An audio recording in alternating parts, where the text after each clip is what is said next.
Emmu, sar il-ħin biex nibdew l-ewwel programm minn sensiela oħra ta' Raħal Twelidi. Ivissa t-saċ fih ta' ħasra. Ejja. Naħseb ta' kemm missjajtunix vera. Avolja perswas li kien hemm xi ħadd li tant trid jarani li qatt isegwi anke repetizzjonijiet fis-sajf u x'veru.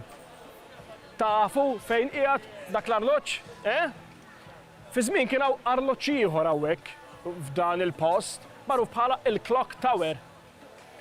Dan oriġinarjament kien jinsab fil-pjazza ta' dan il-post u imbena bħala post ta' sorveljanza fi żmien il-Medjuevu ferm qabel ma waslu kavallieri hawn Malta sabiex jaraw jekk hux ġej xi ikreħ minn ta' kontrihom bil-baħar. Imbagħad tefgħu alarm fih. Le, mhux minn dawk l-alarms li jdejqulek it-tnabar ta' widnek ma' sebħ filgħodu. Iżda ampina li dak li kun qed josserva meta jara xi għadu ġej kien idoqqa minnu fih bħala sinjal ta' periklu. Imbagħad malli l-attenzjoni xirfet lejn il-Belt Valletta sabiex jibqa' jintuża dal-arloġġ. Dan it-torri tefgħu propju arloġġ kif inhu magħruf il-Clock Tower. Intelligenti kienu dan nies, Sejjeja, tafu fejn ġejna? Ara. Aħna bdejna l-istaġun, l-ewwel programm tas-sensiela Raħal Twelidi mill-Belt tal-Imdina. U minn dik il-belt ħammorru għal belt oħra li għażlu l-Ordni tal-Kavallieri ta' San Ġwan waraha. Awejja, tkom ma tafux ara għandkom għajnun oħra. In-nies ta' hekk magħrufin bħala tat-Toqba. Le, mhux għandhom rieħa ta' ġobon tat-Toqba ta' le mhux għalhekk. Iżda għal bajja żgħira li hawn hawnhekk f'dal-post. Jew nkella kif jgħidu għal bibġ kejken li hemm fis-sur. Sewejja, wasaltu fl-aħħar, ġejna ġewwa l-Birgu, ħanaraw x'ħajofrilna. Laħwejna x'qatatajtni. Iva, bdejna t-tieni sensiela għadek ma tallimx ħasra. Il-mulejjiba ta' tajba għadna l-ewwel programm mal ġieħna.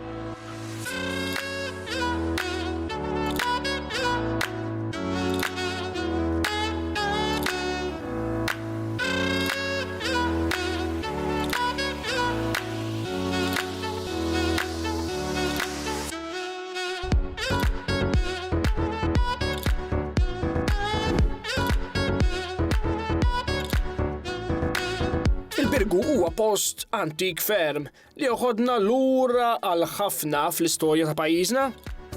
Flimkien ma' l-Isla, Bormla u l-Kalkara huwa jifforma parti mill-qata magħrufa bħala il-Kottonera. Il-Birgu aktarx kien użat sa minn żmien preistoriku bħala tempju. U għalkemm m'hemmx ċertezza, jista' jagħti il-każ li kien hemm torri fi żmien l-Arab li qabel ħallew pajjiżna ġarfuh. Il-punt fokali ta' dan ir-raħal li aktar tard ingħata t-titlu ta' belt kien il-Kastell ta' Sant'Angelo li dari kien magħruf bħala Castrum Maris jew Kastell Ammar li jfisser il-Kastell tal-Baħar. naturalment minħabba li qiegħed fil-ponta tal-Birgu. Dan il-kastell imbena fi żminijiet medjevali u dokumentat sa mill-1241. L-Imperatur Federiku II kien baċċi nies magħrufa bħala il-Kastellani sabiex jiġbor it-taxxi mingħand il-Maltin u jara li l-poplu josserva l-liġijiet li kien għamelu. Dawn kienu joqogħdu fil-kastell imsemmi. Madwaru, minħabba l-importanza tiegħu, bdew jinbnew diversi djar u bekk beda jissejjaħ Borgo li jfisser villaġġ il-barra minn belt jew inkella post prominenti, f'dan il-każ il-kastell. Dak iż-żmien kienu jitlu diversi vapuri merkantili u għalhekk dan kien post ideali sabiex wieħed jagħmel kummerċ u jakkwista xi solt, speċjalment vapuri ġejjin minn Sqallija u minn Spanja. Mal-wasla tal-kavallieri fl-1530 iddeċidew li jażlu l-Birgu bħala l-belt tagħhom minflok l-Imdina għal xridu post viċin il-baħar sabiex jaraw li l-dewwa torok ġejjin wara li kienu diġà tkeċċewhom ir-rodi. Skonthom, il-Birgu kien raħal żgħir mingħajr diviża ta' xejn, diversi djar antiki f'kundizzjonijiet pessmi u għalhekk riedu jiffortifikawh u jsaħħuh kemm jista' jkun. Irnexxielhom jiksbu wkoll il-Kastell tal-Baħar taħt idejhom.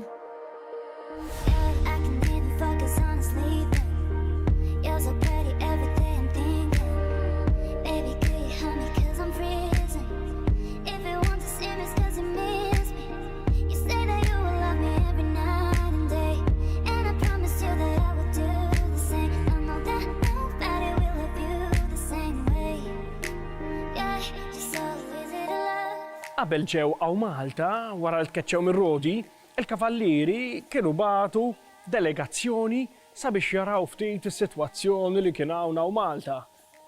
Daw kienu għadhom laqqas biss semgħu biha dil-biċċa blata tom f'wiċċ il-baħar. Id-delegazzjoni kienet konsisti fi 8 kavallieri kollha brashom kbira daqsiex li jiffurmaw it-8 lingwi jew qasmiet li hemm ġol-ordni. Li kollha kellhom il-berġa partikolari tagħhom, ma jmurux jitħaltu ma' xulxin. U ħafna minn dawn il-bereġ għadhom ukoll wieqfa sal-lum ġewwa l-Birgu, iżda ovvjament qed jiddużaw għal skopijiet oħra fosthom il-Kunsill Lokali u anke l-Librerija tal-Birgu. Is-sitwazzjoni ma tantx kienet xi waħda mill-isbaħ, ma tantx ħadu gost għax kull ma sabu xi ftit nies bedwini jiġru mas-saqaj u ma tantx kellhom fejn jażlu. U kif jgħidu l-Ingliżi, beggars cannot be choosers, allura kellhom jitqannew bejna. Iżda peress li kavallieri kienu ftit, ja sinjuri, ma rridux joqogħdu ġol gabubi li kienu ġewwa l-Birgu, fejn kienu dawn l-erba' min nies joqogħdu jiġru mas-saqaj, allura qabdu jtellgħu palazzi sħaħ kollha lawnu lin, kollha mimlin lavur sabiex ikunu jistgħu joqogħdu fihom komdi u paxxuti. Il-belt iffortifikawa u l-kastell kabruh u saħħuh aktar. U biex iħallu t-timbru tagħhom biex jidru sbieħ biex niftehmu, bidlu l-isem għal Castello Sant'Angelo. Ngħiduha kif inhi, kellhom bżonn għad-design kollha jagħtuhom daqqatit biex jiġġieldu kontra t-torok. U peress li huma ordni reliġjuża, irranġaw ukoll iż-żewġ kappelli li kienu jisabu ġewwa l-kastell li skont id-dokumentazzjoni misjuba kienu diġà eżistenti sa mis-sena 1274. Mal-lestew il-fortifikazzjoni tal-belt il-ġdida semmewa Città Nuova. Hekk tfisser bil-Malti il-belt il-ġdida. Vera kienu oriġinali dawn il-kavallieri fejn jitlu l-ismijiet. Dawn il-kavallieri ma tantx kellhom fi ħsiebhom li jitħaltu man-nies tar-raħal tal-Birgu. Kellhom imneħħerhom xammar biex niftehmu l-aktar lafallett li qabad u qasam il-Birgu fit-tnejn. Il-part tal-Kollokjo fejn kien hemm joqogħdu il-kavallieri u anke n-nies onja, is-sinjuri, u l-parti l-oħra fejn joqogħdu l-fqar, il-mandraġġ tal-Birgu. Insomma, mbagħad kollha tafu minn xi xaddiet il-Birgu fl-assedju l-kbir u mhux noqgħod nirrakkuntalkom xi kellha ma nispiċċaw qattu nieħdu programm sħiħ. U diġà tkellimna dwar l-assedju l-kbir, mhux hekk. Iżda din ngħidilkom kien hemm il-patri Robertu minn Ebole li fil-prietka tiegħu wara din ir-rebħa kontra t-torok minn ġewwa l-Knisja parrokjali ta' San Lawrenz tal-Birgu sejjaħ lil din il-belt bħala ċittà vittorjoża, il-belt rebbieħa u hekk baqgħet magħrufa sal-lum.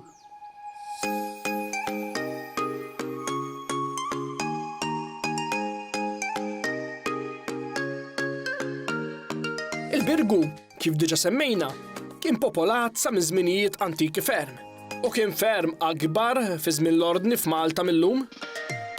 L-ewwel statistika ta' popolazzjoni taħodna ftit qabel mal-wasla tal-kavallieri għas-sena 1523, fejn fil-Birgu kienu madwar 5,000 ruħ. Meta waslu l-kavallieri, għaqdu l-popolazzjoni tal-Birgu, tal-Imdina u tar-Rabat flimkien, u b'kollox kien hemm madwar 4,000 persuna. Dan it-tnaqqis jaf għal fatt li dak iż-żmien kien hemm ħafna mart serju fosthom il-malarja li l-Maltin kienu jmutu ħafna biha.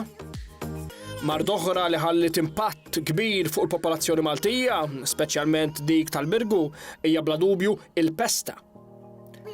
Fl-1667 il-Birgu kellu 3,060 resident u baqa' jżid dejjem aktar fis-snin ta' wara. Fl-1772 kien hemm 3,766 ruħ. Fl-1830 4,576 persuna. Fl-1860 kien hemm 6,414 ruħ biex baqa' b'numru kostanti sa nofs is-seklu 20. Minħabba l-gwerra, il-numru ta' nies fil-Birgu naqas u fl-1961 kien hemm 4,276 persuna jgħixu fih, biex dan l-ammont baqa' jonqos dejjem aktar. Fl-1981 in-numru ta' residenti naqas għal ftit aktar minn 4,000 u fl-1991 kompla nieżel għal kważi 3,000 persuna. Skont l-aħħar statistika tal-2019, il-popolazzjoni tal-Birgu għadha tħaddan 2,489 ruħ.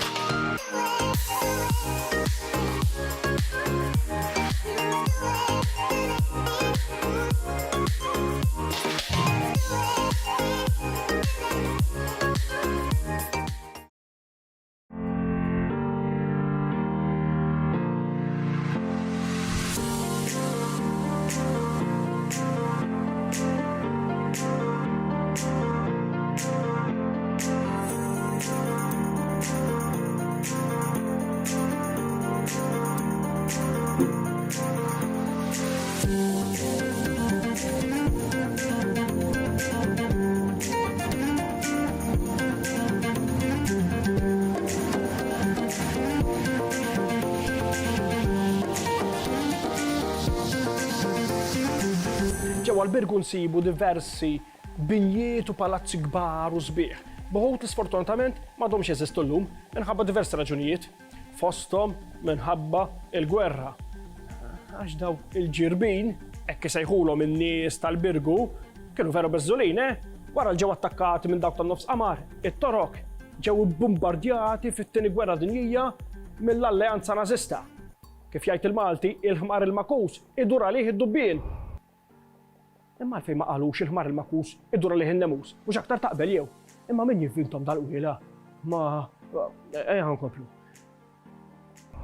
Fost dawn il-binjiet kbar insibu ta' dawk il-kavallieri li semmejna diġà. Kollha bil-lingwa jew in-nazzjon tagħhom li kellhom bereċ kbar hawnhekk sakemm imbagħad ittrasferew ruhom ġewwa l-Belt Valletta u anke hemm bnew berġa għal kull lingwa jew nazzjon sa spiċċaw fil-konkatedral bil-qsim tal-lingwi tagħhom qasmuh waħda nobis. Fost dawn il-binjiet u palazzi kien hemm il-Palazz tal-Isqof li imbena mill-Isqof Kubelles u fih kellu wkoll ħabsiet u qorti li mbagħad sar skola primarja. Il-Palazz tal-Gvernatur li dan wara ġi residenzi għal-residenti tal-Birgu li kif jgħidu kien hawn ukoll residenza ta' komunità ludija li mbagħad minn hawn marru għawdex għall-inqas dejjem kif jgħidu biex jiftħu l-farmhouses u jikrom il-Maltin. Għajdut wara kollox. Il-Palazz tal-Gran Mastru li għajdu ma kienx xira għall-standard oli tiegħu u mbagħad ingħata lis-Sorijiet Benedettini qabel ma marru is-Sagra Infermerija, u wkoll il-Palazz tal-Inkwiżitur li imbena taħt il-Gran Mastru La Cassière għal Monsignor Duzina. U fost dawn kien hemm ukoll il-Palazz tal-Università. Mela x'inhu?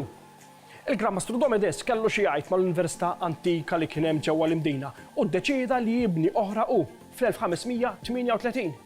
Iżda ma kienitx università bħalma nafu llum ta' fejn jmorru in-nies jistudjaw, iżda kienet hemm sabiex tara li l-popolin għandhom in-neċessitajiet kollha bażilari fosthom il-qamħ sabiex jgħixu.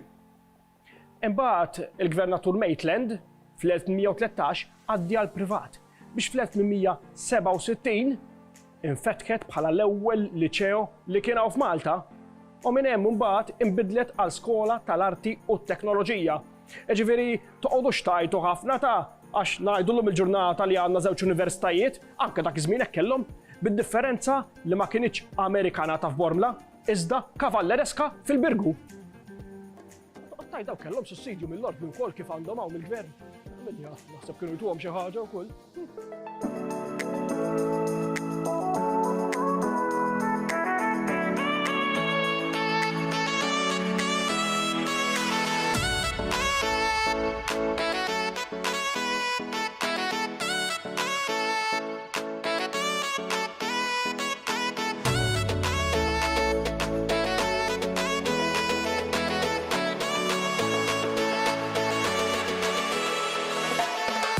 Fix-xatt tal-Birgu, il-Birgu Waterfront, insibu il-Mużew tal-Istorja tal-Baħar, il-Mużew Marittimu, li għadu kif ġie irrestawrat riċentament. Fi żmien, din il-binja kienet isservi għal produzzjoni tal-ħobs, diversi fran li ġew iddisinjati minn Sir William Scamp sabiex jipprovdu l-ħobs għas-servizz Ingliżi u l-vapuri tal-gwerra. Wara li ntemmet il-gwerra, l-użu tagħhom inqasam bejn imħażen, uffiċini u anke kwartieri ġenerali tal-Pulizija tat-Tarzna. Fl-1979, mat-tluq tal-Ingliżi minn Malta, din il-binja spiċċat għand il-Gvern Malti. Taħt it-tmexxija ta' Dr. Ugo Mifsud-Bonnici bħala Ministru tal-Edukazzjoni, il-post ġie rrestawrat grazzi għall-Iskola tal-Bini Ġilor Mukassar sabiex kun jista' jinbidel għal Mużew tal-Istorja Marittima kif għadu sal-lum. Il-mużew infetaħ uffiċjalment nhar il-ġimgħa 24 ta' Lulju 1992. Fis-sena 2000, il-Ministru tal-Edukazzjoni Dr. Lewis Gallia inawgura l-esibizzjoni permanenti iddedikata lin-Navy Ingliża. Matul iż-żmien kien hemm diversi donazzjonijiet minn diversi persuni jew entitajiet mhux biss lokali, fosthom ktieb tal-viżitaturi tal-Konsulat Ġermaniż Malta li jkopri l-perjodu bejn l-1902 u l-1914 bil-firma tal-magħruf Imperatur Ġermaniż William. Jekk wieħed jimrah f'dan il-mużew jista' jara l-ikbar ankra rumana magħrufa fid-dinja. L-iktar ex voto rigala l-weda antik f'pajjiżna. L-ikbar ġifen tal-ordni. L-ikbar kollezzjoni ta' kanuni li hawn f'Malta. U ħafna affarijiet imprezzabbli oħra.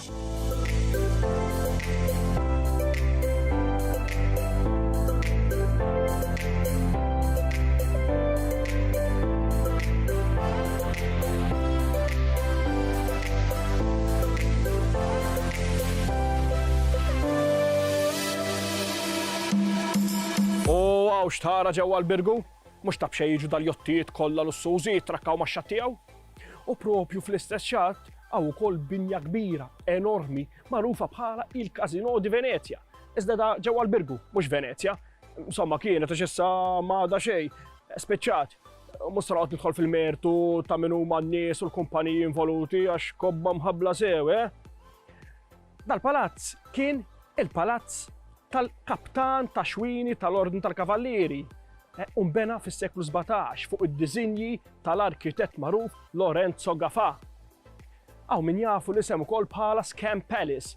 Mhux għax hawnhekk ibjaw l-iskampi ta' il-gambli, imma fi żmien l-Ingliżi kien hawn ċertu wieħed Scamp li kellu l-uffiċċju tiegħu hawnhekk. U dan xogħlu kien jew ħsieb li jara li l-fornitura kollha issir kif suppost, speċ ta' supervisor biex niftehmu. Imbagħad beda t-tranzizzjoni mill-palazz ta' Scamp għal Casino. U x-xogħol beda ġmiel iżda malajr waqaf sobtu għaliex ma baqgħux mad-disinji oriġinali.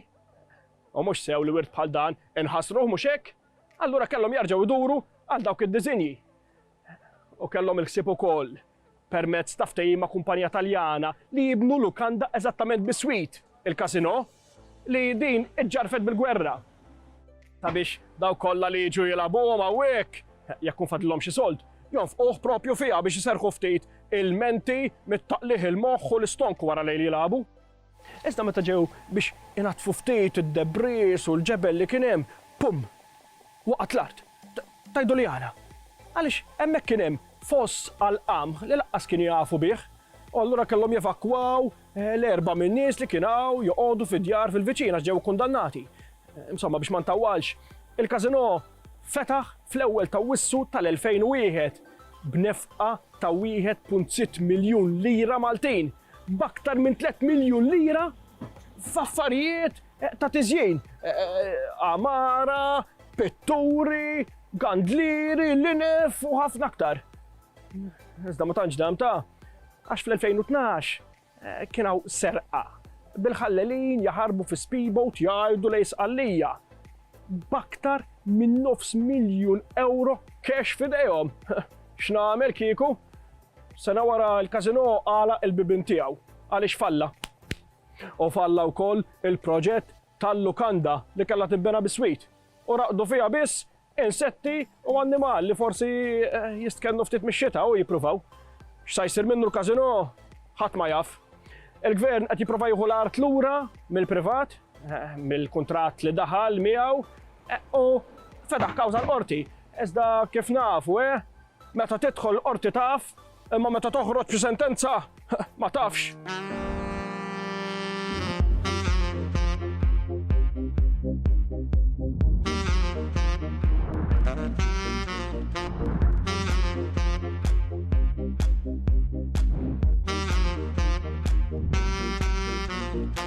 Fil-Birgu tinsab l-eqdem parroċċa wara dik tal-Katedral tal-Imdina li teżisti f'pajjiżna, iddedikata lil San Lawrenz, magħrufa wkoll bħala San Lorenzo Mare.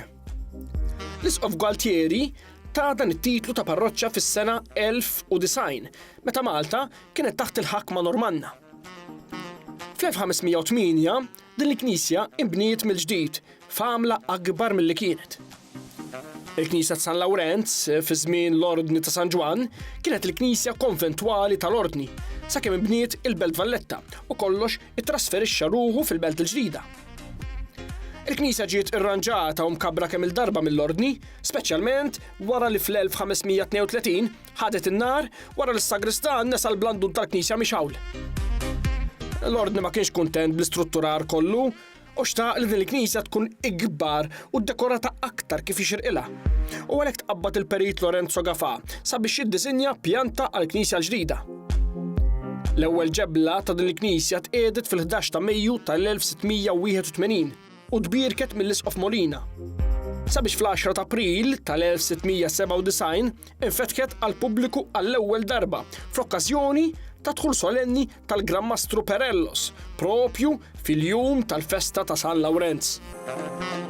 Il-Knisja ġiet konsagrata solennement mill-Isqof Gori Mancini fl-24 ta' Ottubru tal-1723.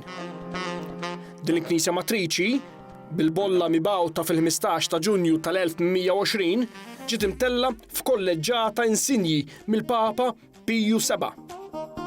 F'din il-Knisja nsibu diversi opri tal-arti, fosthom il-kwadru titolari fl-art tal-Maġġur impitter mill-magħruf Mattija Preti li juri il-martirju ta' San Lawrenz.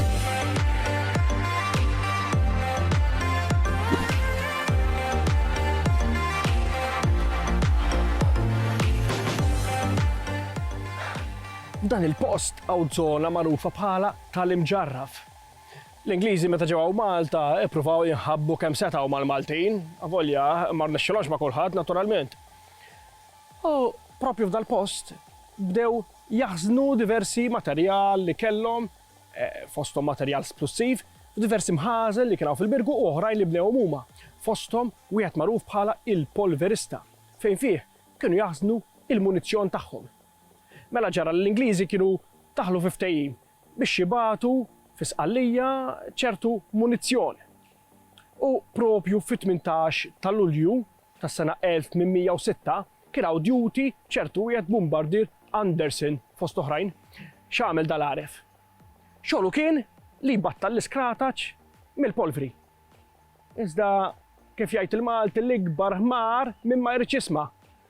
U dan imbirek beda jiftaħ l-iskrataċ biskalpell żgħir tal-ħadid.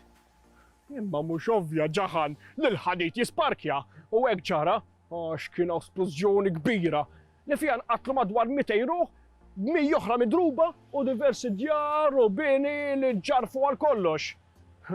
Trabil biss kienu daw l-Ingliżi. Ħafna snin wara, il-Perejd Dom Mintoff bagħathom il-barra bid-daq ta' trombi propju fil-31 ta' Marzu tal-1979 b'diversi nies ixejru l-imkatar u jgħidulhom ċaw baj. U jiena ħansellmilkom ukoll ta' kif għamel il-Perejd. Iżda m'għandix maktur fidi u ħanajdilkom ukoll ċaw baj. Ma qabel. Ngħidu l-istessu tal-okkażjoni, Minn ġewwa l-birgu għar-raħal li jmiss. Ħaqlu naqrejja.